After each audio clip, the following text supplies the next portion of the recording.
नमस्कार। आज हम लोग नाटक के विषय को ही पढ़ेंगे। नाटक के भेद और उपभेद को पढ़ेंगे, जिसमें रूपक और उपरूपक को आज हम मुख्य रूप से देखेंगे। ये वीडियो मैंने बहुत शॉर्ट नोट्स से तैयार की है। छोटे छोटे पॉइंट से आपको समझाने का प्रयास करूँगी। ज़्यादा समय नहीं है मेरे पास भी, थोड़ी व्यस्तता है, इसी कारण ज़्यादा डीपली मैं नहीं पढ़ा पाऊँगी।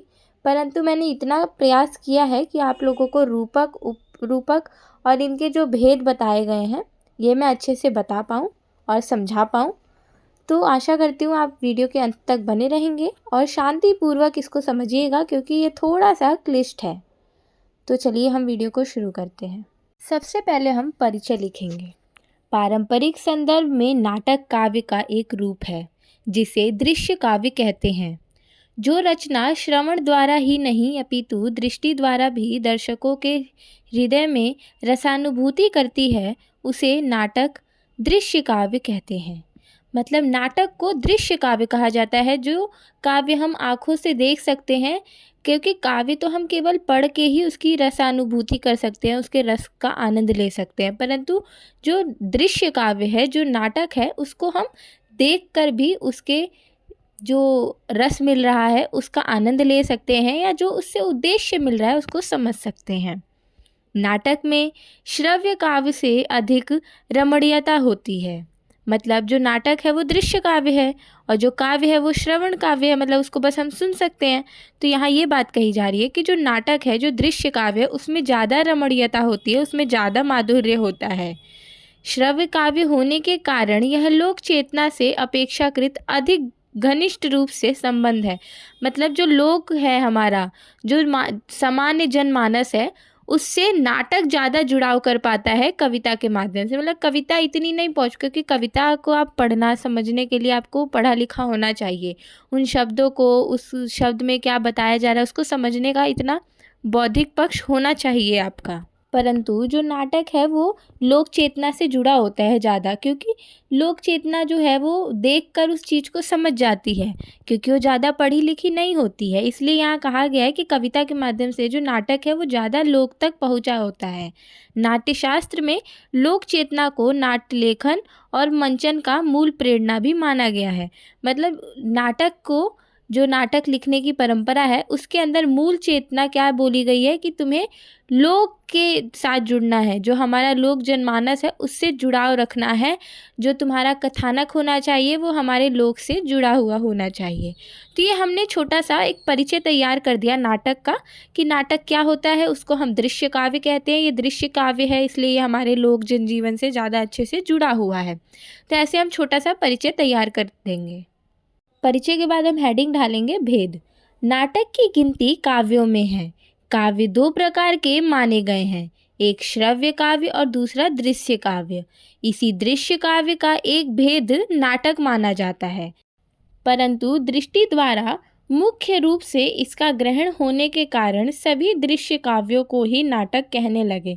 मतलब प्राचीन समय में जितने भी दृश्य काव्य थे उसको आँखों से देखा जा सकता है, इसलिए उस सभी को, जितने भी वो प्रकार के थे, उन सब को दृश्य काव्य की ही श्रृंखला में गिना जाने लगा। जो भरत मुनि हैं, उनका नाट्य शास्त्र इस विषय का सबसे प्राचीन ग्रंथ माना जाता है और अग्नि पुराण में भी नाटक के लक्षण आदि का निरूपण है। मतलब जो अग्नि पुराण हमारा ग्रंथ है ऋग्वेद का, उसमें भी हमें नाटक के लक्षण वगैरह देखने को मिलते हैं, उपभेद भेद मिलते हैं। तो ये चीज़ें आपको परीक्षा में लिखनी है। भरत मुनि का नाट्य शास्त्र नाट्य परंपरा में हमारा पुराना ग्रंथ है भारतीय परंपरा का। अग्नि पुराण जो वैदिक साहित्य, वैदिक कालीन ग्रंथ है, उसमें भी हमें नाटक के लक्षण या फिर उसके उपभेद भेद देखने को हमें मिलता है। जब आप ये सब लिखेंगे तो परीक्षा में इसका ज़्यादा प्रभाव पड़ता है कि हाँ, बच्चे को इतना ज़्यादा पता है। और इसको ऐसे अंडरलाइन कर सकते हैं आप, या अलग पेन से लिख सकते हैं, तो इससे अच्छा प्रभाव पड़ता है। तो आप आगे बताएंगे कि अग्नि पुराण है, उसमें एक प्रकार के काव्य का नाम प्रकीर्ण कहा गया है। इस प्रकीर्ण के दो भेद हैं, पहला काव्य और दूसरा अभिनय। मतलब अग्नि पुराण में काव्य को क्या कहा गया है? प्रकीर्ण। काव्य को ही प्रकीर्ण कहा गया। उसी प्रकीर्ण के दो भेद बताए गए, एक तो काव्य जो हम लिखते हैं और दूसरा अभिनय। अभिनय मतलब जिसको हम अभिनय करते हैं, तो मतलब ये नाटक। तो इसलिए अग्नि पुराण में भी काव्य के या फिर प्रकीर्ण के दो भेद बताए गए हैं, जिसमें एक लिखित काव्य होता है जो हम कानों से सुनते हैं, दूसरा अभिनय बोला गया है जो हम दृश्य काव्य बोला जा रहा है, नाटक बोला जा रहा है। तो अग्नि पुराण में भी इसका स्रोत मिलता है। आगे लिखेंगे हम कि जो दृश्य काव्य या फिर जो नाटक है उसके प्रमुख दो विभाग हैं, पहला रूपक और दूसरा उपरूपक। जो रूपक है उसके 10 भेद बताए गए हैं। वो 10 भेद आप लोगों को याद करने पड़ेंगे। अब इसका कोई शॉर्ट ट्रिक तो है नहीं, तो इसको आप लोगों को याद करना पड़ेगा। तो वो 10 भेद क्या है? रूपक, नाटक, प्रकरण, भाण, व्यायोग, संवकार, डिंब, इहामृग, अंकविथि और प्रसहन। जिसमें से अगर मैं अपनी बात करूँ तो मैंने नाटक सुना है, प्रकरण सुना है और प्रहसन सुना है। आधुनिक नाटक में भी इन प्रकार के जो रूपक के जो भेद हैं, ये ऐसे प्रहसन या फिर नाटक, प्रकरण जैसे नाटक देखने को मिलता है। जो भारतेंदु द्वारा लिखा अंधेर नगरी है, वो एक प्रकार का प्रहसन माना जाता है। वो नाटक नहीं है पूर्ण रूप से, वो प्रहसन माना जाता है। तो ऐसे करके आप एग्जाम्पल लिख सकते हैं। अगर आप लोगों को ये रूपक के भी जो उपभेद बताए गए हैं, इसके जो 10 भेद हैं, अगर आप लोगों को इसमें पता है कि इसके कौन कौन से एग्जाम्पल्स हैं, तो आप इसमें लिख सकते हो। और अगर सबका नहीं पता तो जैसे मैंने अभी बताया प्रहसन में आप लिख सकते हैं अंधेर नगरी भारतेंदु द्वारा। तो जब आप ये लिखेंगे तो इससे प्रभाव अच्छा पड़ता है उत्तर में। अब हम उपरूपक के 18 भेद देखते हैं, जिसमें है नाटिका, त्रोटक, गोष्ठी, सट्टक, नाट्यरासक, प्रस्थान, उल्लाप्य, काव्य, प्रेक्षणा, रासक, संलापक, श्रीगदित, शिंपक, विलासिका, दुर्मालिका, प्रकरणिका, हल्लिसा और भाणिका। अब मैं समझ सकती हूँ कि ये 18 के नाम भी इतने अजीब हैं, तो आप लोग कैसे याद करेंगे। परंतु कोशिश करिएगा कि एटलीस्ट आप 10 तो नाम इसमें 18 में से 10 तो याद ही कर लें। कुछ तो इजी इजी हैं, जैसे नाटिका, त्रोटिका, गोष्ठी, सट्टक, ऐसे ऐसे प्रस्थान है, काव्य है, प्रेक्षणा है। ये वाले नाम तो आप याद कर सकते हैं ना, तो ये वाले नाम याद कर लीजिएगा। लिख दीजिएगा कि 18 भेद जो होते हैं, और जितने आपको 10 या 5 जितने भी याद हो जाए उनको लिख के आगे आधी करके लिख दीजिएगा। तो टीचर को लगेगा कि हाँ बच्चे को याद है इतना। तो हमने यहाँ पे क्या देखा? रूपक और उपरूपक के भेद। अब हम पढ़ते हैं कि रूपक और उपरूपक होता क्या है। सबसे पहले हम बताते हैं कि रूपक क्या होता है। नाटक अर्थात दृश्य काव्य को ही रूपक कहते हैं। रूपक एक ऐसा काम है जो प्रतीकात्मक पात्रों और घटनाओं के उपयोग के माध्यम से एक छिपे अर्थ को व्यक्त करता है। मतलब कि आप रूपक एक अलंकार भी होता है। रूपक अलंकार कब यूज़ होता है? जब आप उसके अंदर का कोई अर्थ ग्रहण कर रहे होते हैं उन पात्रों के माध्यम से, या जो भी उसके अंदर चरित्र दिखाया जा रहा है। तो ऐसे ही एक एग्जाम्पल है, कछुआ और खरगोश की कहानी एक प्रसिद्ध रूपक है जिसका नैतिक अर्थ पाठकों तक व्यक्त होता है। मतलब जो रूपक होता है वो नाटक, ऐसा नाटक होता है रूपक जिसमें हम पात्रों के माध्यम से कोई सामाजिक अर्थ ले रहे होते हैं, नैतिक अर्थ ले रहे होते हैं, कोई भी हमें संदेश मिल रहा होता है, उसी को रूपक नाट्य कहा जाता है। मतलब जब आप खरगोश और कछुए वाली कहानी पढ़ते हो तो आपको समझ आता है कि खरगोश कितना भी तेज दौड़ गया, अगर वो अपने मार्ग से भटक गया, आलस्य करेगा तो वो हार जाएगा, और वो धीरे चलने वाला कछुआ भी एक दिन जीत जाएगा। तो ऐसे ही जो मोरल स्टोरीज टाइप जो नाटक होती हैं उन्हीं को रूपक कहा जाता है। इसी रूपक के 10 भेद भी होते हैं जिनको हमने ऊपर पढ़ा। तो इस तरीके से रूपक क्या होता है हमने समझ लिया कि रूपक ऐसे नाटक है जिसमें हम कोई नैतिक अर्थ लेते हैं, उसकी घटनाओं से, उसके पात्रों से, उसके कथानक से कोई हम नैतिक अर्थ ले रहे होते हैं, या फिर छिपे अर्थ को हम समझ जाते हैं, वही रूपक होता है। बीच में आपको परेशान करने के लिए माफ़ी चाहूँगी, परंतु मैं आप लोगों से आशा कर सकती हूँ कि अगर मैं आप लोगों के लिए मेहनत कर रही हूँ, इतना लिख रही हूँ, मेरे पास टैब वगैरह नहीं है कि मैं उसमें टाइप कर लूँ जल्दी से मेरा काम हो जाए, तो इसलिए मुझे नोट्स बनाने पड़ते हैं, समझना पड़ता है इधर उधर से पढ़कर।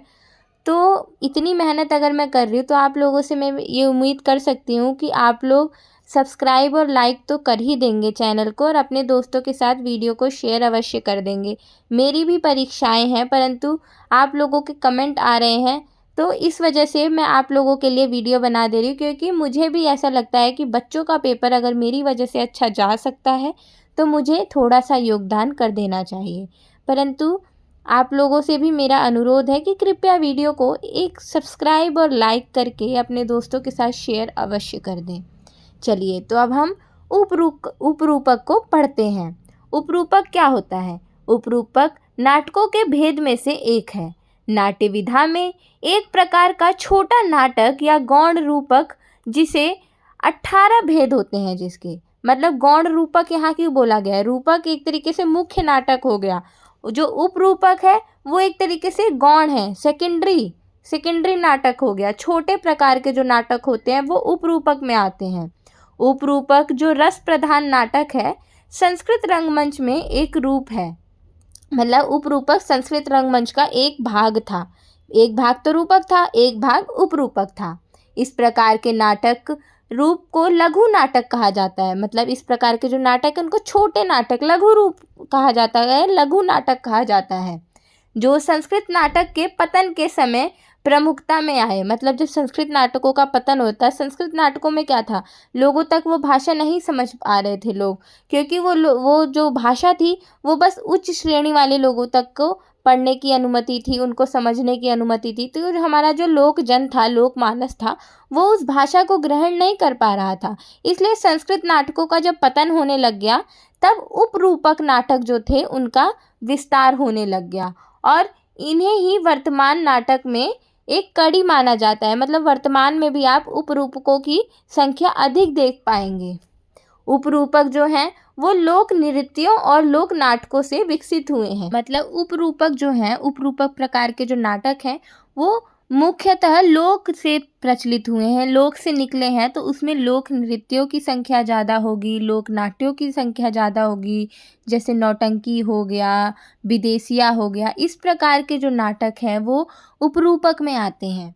तो मैं आशा करती हूँ आप लोगों को रूपक और उपरूपक समझ आ गया होगा। इसके हमने भेद भी पढ़ लिए। रूपक के 10 भेद हैं, इसके 18 भेद हैं।